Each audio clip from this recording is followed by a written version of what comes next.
आणि यानंतर आपण थेट जाऊयात मनोज जरांगे पत्रकार परिषद घेत आहेत। पहिला निर्णय सर्व पत्रकार बांधवांना अगोदर नमस्कार।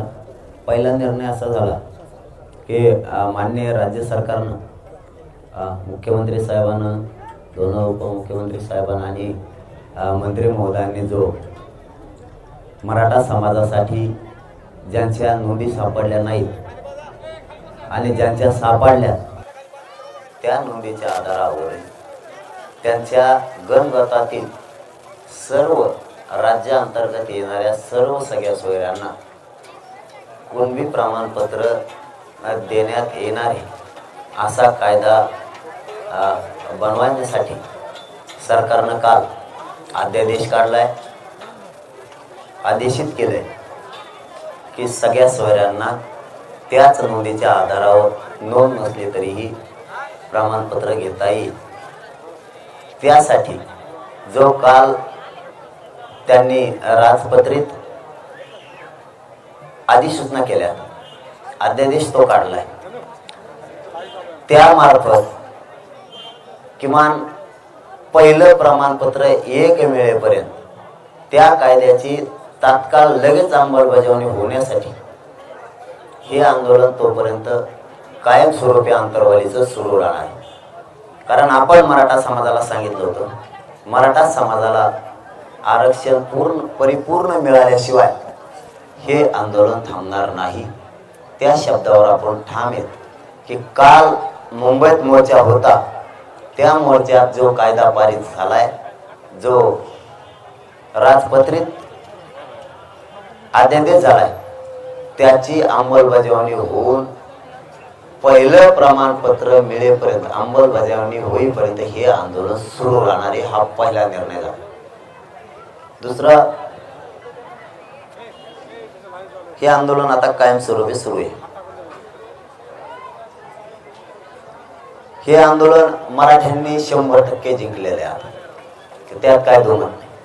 हे झाल्याच्या नंतर आम्ही रायगडला दर्शनाला जाऊ असं म्हणलो होतो, तर उद्या 29 जानेवारी रोजी आम्ही आंतरवालीहून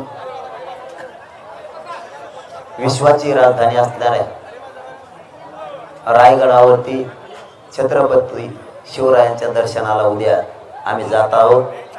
तर 30 जानेवारीला सकाळी आम्ही रायगडाचं दर्शन घेणार आहेत। उद्या इथून आम्ही निघणार आहेत 29ला आणि 30ला दर्शन घेणार आहेत। मग 31ला ते घरी जाणार आहे समजा।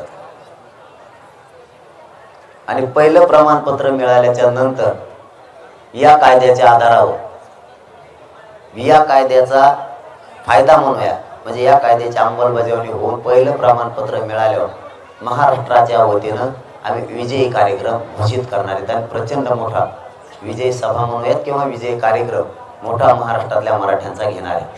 पुन्हा दुसऱ्यांदा गुलाल, हा कायदा पारित केलेल्याचा गुलाल, आणि दुसरा गुलाल हा त्या कायद्याची अंमलबजावणी झाली म्हणून 2 दिवाळ्या होणार। काल एक झाली आणि आता महादिवाळी पुन्हा एक होणार, कारण या कायद्याची अंमलबजावणी झाल्याच्या नंतर विजयी कार्यक्रम होणार। आणि सरकारला माझी आज या पत्रकार परिषदेच्या माध्यमातून आंतरवालीतून विनंती की काल जो आपण राजपत्रित अध्यादेश काढलाय मराठा समाजासाठी सगळ्या सोयऱ्यांचा, त्या कायद्याची तुम्ही तातडीनं उद्यापासून अंमलबजावणी करावी, ही सरकारला माझी विनंती।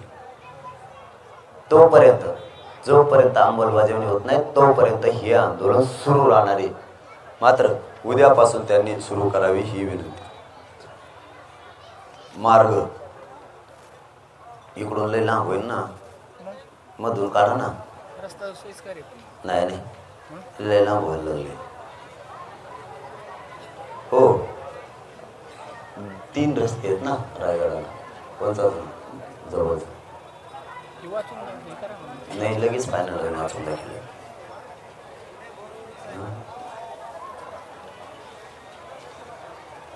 इकडं मधून एक येणं जाता येतं, इकडून जामखेड भिगवण मार्गे इंदापूर, दुसरा कोणचा आहे पुढं नवनाथाचं मंदिर,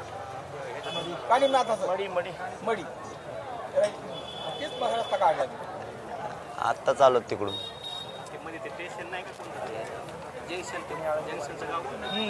आत्ता चालू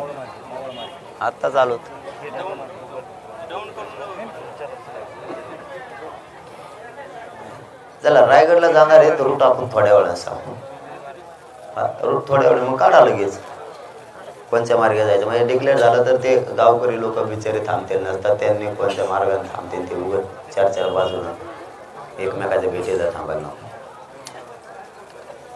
चला बाकीचं झालंय. सरकारला आज 2 विनंती आहेत आता, म्हणजे पत्रकार परिषद थांबवायला, की काल जो करारपत्रित आपण अध्यादेश काढलाय त्याची अंमलबजावणी तातडीने करावी ही सरकारला विनंती. मराठवाड्याचे जे गॅजेट आहे 1884चं ते शिंदे समितीला देऊन ते तातडीनं ते लागू करावं ही सरकारला विनंती आहे. आणि 1884ची जनगणना तीही लागू करावी. सातारा संस्थांचं गॅजेट हे शिंदे समितीकडे देऊन तेही लागू करावं. आणि बॉम्बे गव्हर्नमेंटचं गॅजेट आहे तेही लागू करावं ही सरकारला आज या पत्रकार परिषदेच्या माध्यमातून विनंती. आता शेवटी पुन्हा एकदा काल सरकारनं जो अध्यादेश काढलाय त्याची अंमलबजावणी होऊन समाजाला त्याचा फायदा होत नाही त्या कायद्याचा, तोपर्यंत हे आंदोलन सुरू राहणार आहे. किंवा मग त्याची अंमलबजावणी करून एक पत्र जरी मिळालं, एक पत्र त्या कायद्याच्या मार्फत किमान एक पत्र जरी मिळालं तरीही आंदोलनाच्या बाबतचा विचार त्या दिवशी केला जाईल आणि समाजासमोर ते सांगूनच पुढचा निर्णय घेतला जाईल. महाराष्ट्रातल्या समाजाला याच अंतरवालीच्या व्यासपीठावर विनंती आहे की मराठा समाजाला जो काल कायदा पारित केला त्याची अंमलबजावणी होईपर्यंत हे अंतर्वालीतलं आंदोलन थांबणार नाही. तुम्हाला शब्द दिला होता की महाराष्ट्रातल्या मराठा समाजाला आरक्षण मिळाल्याशिवाय हे आंदोलन बंद होणार नाही. मराठ्यांना आरक्षण मिळाले पण ह्या कायद्याची थोडी अंमलबजावणी राहिली. याची अंमलबजावणी 1% होतली. ही जर झाली महाराष्ट्रातल्या सगळ्या मराठ्यांना प्रमाणपत्र मिळाले म्हणून समजायचे, शंका घेण्याचं कारण नाही. आणि जर कोणाला काही शंका असल्या तर त्यांना शेवटच्या माणसाला आरक्षण मिळेपर्यंत मी इथं बसलेलो, काळजी करायची गरज नाही. प्रत्येक मराठ्यांना आरक्षण मिळाल्याशिवाय, पत्र मिळाल्याशिवाय माघार नाही. धन्यवाद. तुमचं काही ओके. भुजबळांनी आज महत्वाची जी आहे ती ओबीसी नेत्यांची बैठक बोलावली आहे. त्यामध्ये म्हणजे कोर्टानं आधी सांगितलेलं आहे की मराठा समाज मागास नाही आहे, मात्र काही यंत्रणा जे आहे ते मराठा समाजाला मागास दाखवण्याचं काम करतायत आणि त्यांचा हट्ट पुरवण्याचं काम करतायत असं भुजबळ म्हणतात. काही यंत्रणा कोणत्या मनात सांगत आहे ना, जाऊ तिकडे. त्याला काय, त्याला कळालं आता मराठी आरक्षणात गेले काहीतरी बराळायचं म्हणून बराळायचे. ओबीसी बांधवांना, गावखेड्यातल्या माझी विनंती आहे, मराठा बांधवांना सुद्धा, आपण एकत्रित राहा. हे राजकारणी लोक आहेत आपल्यात वाद लावतील. जे खरं आहे ते होणार आहे. मराठ्यांच्या नोंदी मिळाल्यात, मराठा आरक्षणात जाणार आहे 100%. आणि मराठा समाज गेलेला सुद्धा आहे. त्यामुळं आमची नियत चांगली साफ. आमच्या डोक्यात जर काय असताना तर कालचा जो कायदा पारित झालाय तो वाचून बघा. अध्यादेश जो आहे ना कालचा तो वाचून बघा एकदा. मराठा समाजाला सगळ्या सोयऱ्यांना नोंदी असलेल्या बांधवांच्या माध्यमातून प्रमाणपत्र देण्यात यावं यासाठी. तरीही त्या ठिकाणी सगळ्या ओबीसी बांधवांना सुद्धा त्यांचे जर कोणी सोयरे राहिले तर त्यांनाही मिळावं. म्हणजे कायदा दोन्हीसाठी पण आहे. कालचा आंदोलन आम्ही केलं, फायदा आमचा व्हायला पाहिजे. आमचा झाला त्यांचा झाला आम्ही म्हणू शकलो असतो, म्हणायचं असतं तर. आंदोलन आम्ही केलं, त्यांना कशामुळे फायदा उडवा. हे उडवा पहिलं इथून, यांचं ठेवू नका याच्यात. आमची नियत जर खराब असती तर आम्ही उलट म्हणलं आमच्या लेकरात चांगलं होतंय, हो द्या ना त्यांच्या. पण त्यांच्या जर एखाद्या स्वाऱ्याकडे नसत तर त्यांच्या नोंदीच्या आधारावर ते जुने त्यांचे नोंदी आहेत त्यांच्या आधारावर तो पण घेईन ना, हो द्या ना गोरगरिबाचं कल्याण. हे मस्त श्रीमंत झाले सगळ्या दुनियाचे. आमचे नियत खराब नाही आहे सामान्य ओबीसी बांधवांसाठी, यांची आमच्या सामान्य मराठीसाठी आहे. लागलाच बडबड करायला पुन्हा, काही होणार नाही त्याची जिनी. याचा अर्थ असा आहे ह्यो कायदा पक्का आहे. तो जितकं वळवळ करीन तितकं समजायचं इकडे ह्यो कायदा पक्का आहे.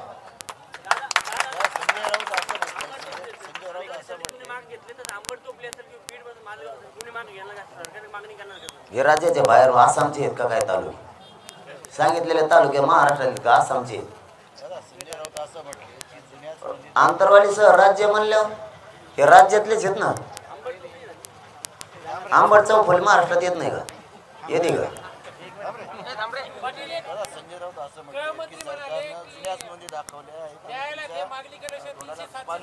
कोण म्हणलं? नाही साहेबांचा काय गैरसमज असं, कारण आत्तापर्यंत सगळ्या नोंदी काय आहे, माझे अंदाजे सांगतो मी तुम्हाला, एक आकडा मागं पुढं होऊ शकतो. 80-82% विदर्भात आरक्षण, वरच्या मराठ्यांना काही नाही आहे. पश्चिम महाराष्ट्र हे 45 ते 55च्या आसपास आरक्षण, वरचं 45% नाही आहे, वरचे मराठा आहेत. तसंच पद्धत कोकण खानदेश अशीच आहे, आणि मराठवाड्यात तर पूर्णच. तिकडं हे 4 विभाग आहे, तिकडं सहज सापडतात नोंदी, लक्षात घ्या. तिकडं सहज सापडतात म्हणून हा आकडा धनाधन वाढला. त्यांना वाटतं एवढा आकडा गेला कसा.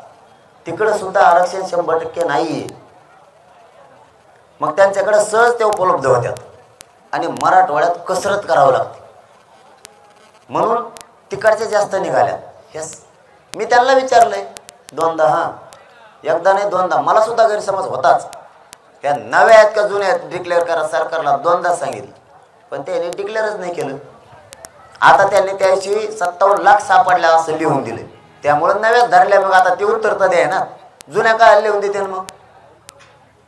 म्हणजे एक साधारण आपण एक अंदाजा लावायचा. त्यांनी का जुन्या आहेत का नव्या आहेत सांगितलं नाही, आणि मी बी जबाबदारीने सांगत नाही नव्या आहेत का जुन्या आहेत. मला शंका आली तर मी विचारलं होतं, त्यांनी सांगितलं नाही. पण ज्या अर्थी त्यांनी आकडाच दिलाय आता की 57 लाख नोंदी सापडल्यात, मी 54 म्हणलो होतो, नुसतं अंतरवालीहून मुंबई जोस तर तेवढ्या सापडल्या. ते म्हणले 57 लाख आकडा झाला आणि 39 लाख वाटप केल्यात. मग मला सांगा आता बरं, बाकी सगळ्यात जुन्या 39 लाख का होईना नव्या वाटल्या ना, वाटल्यात म्हणल्यावर एक अंदाज होतो ह्या सगळ्या नव्या आहेत. फक्त आता मराठ्याला आडं पडायचं म्हणून काहीतरी म्हणायचं, परंतु यांचा गैरसमज नाही होऊ शकत. ते त्याचा होतो, ते जे दुसऱ्याचं ते काहीही करतं, मग बरोबर होते. दादा, विषय असा आहे की तुम्ही असे म्हणाला प्रेसमध्ये, आणि सरकारने तुम्हाला असं आश्वासन दिलं की आंतरवालीसह राज्यभरातील सर्व मराठा आंदोलकावरील गुन्हे मागे घेणार. पण काल फडणवीसांनी असं म्हटलेलं आहे की मराठा आंदोलकावरील गुन्हे सरसकट आम्ही मागे घेणार नाही. मग आंदोलन सुरू राहणार, मागे नाही घेणार तर ही दणका सुरू राहणार. आंदोलन यशस्वी झालं, आपण घरी कधी जाणार? 31 तारखेला 31 तारखेला वेळ नाही दिला, आलेले ते गावकरी. पंकजा मुंडेने स्वागत केले ओबीसी मध्ये, मग एक ओबीसी लाख ओबीसी म्हणावं असे एक आव्हान. दोन्ही आम्हीच आहेत, ओबीसी आम्हीच, एक मराठा ओबीसी मराठा, कोटी मराठा आम्हीच, मराठा आम्ही ओबीसी आम्ही, कारण शेतकरी आम्हीच आहेत, लढाऊ क्षेत्रीय मराठी आम्ही, दोन्ही आम्हीच.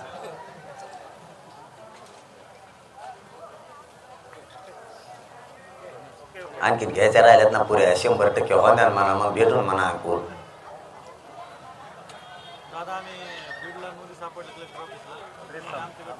ते नाही प्रेस एकीकडे एकनाथ शिंदे म्हणतायत, फडणवीस म्हणतायत ओबीसीला धक्का लावू देणार नाही आरक्षण, दुसरीकडे त्यांच्याच सरकारमधले भुजबळ विरोध करतात.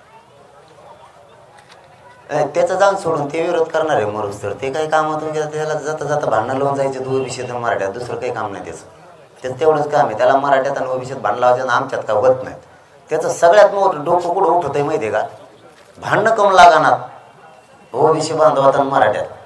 त्याचं इथं जास्त दुखत आहे पोट, आमच्यात लागत नाही. कारण आम्ही रोज एकमेक खातो पितो, उठतो, उड्या मारतो, आनंदानं सुखादुखात सगळं चालू आहे आमचं, आम्ही खेळत नाहीत. त्याची पोट जळी तिथं आहे, त्यांच्या भांडणं लागणार, आम्ही काय लागून घेत नाहीत आमच्यात भांडणं. तो तर प्रमाण असं उड्या हाण त्याचं वजन कमी होणे एखाद्याची फुटकून जातं का गा. आरक्षणाबाबतीत सरकारनं जो निर्णय घेतला आहे त्यामध्ये नारायण असं म्हणतात की जे सरकारने निर्णय घेतला आहे त्याच्याशी मी सहमत नाही, आणि पारंपरिक मराठ्यांचं सरकारच्या निर्णयाने नुकसान झालेलं आहे. खच्चीकरण झालं, नुकसान खच्चीकरण म्हणजे याचा अर्थ काय तर बरोबर आहे. आता कालचा पारित झाल्यात. धन्यवाद, धन्यवादच.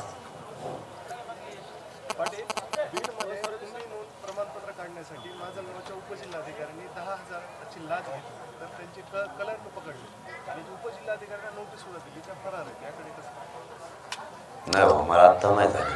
मग तर आता प्रमाणपत्र द्यायसाठी अरे त्याला तर लगेच बडतर्फ करायला पाहिजे. मी महसूल मंत्र्यांना बोलून लगेच सांगतो मराठा आरक्षणाच्या कुणबीच्या बाबत घेणारा अधिकारी सोडायचाच नाही. आता आम्हाला कुठं मिळालं वाटोळा करतो का आमचे पैसे घेऊन, त्याला तर मी तर बडतर्फीच मागे करतो महसूल मंत्र्यांकडे, म्हणजे दुसरे करणार नाहीत. ओके चल धन्यवाद. तर मनोज जरांगेंनी पत्रकार परिषदेच्या माध्यमातून सध्या आरक्षणाच्या अध्यादेशासंदर्भात जे प्रश्न उपस्थित केले जात आहेत त्याला उत्तरं दिली आहेत. एबीपी माझा, उघडा डोळे बघा नीट.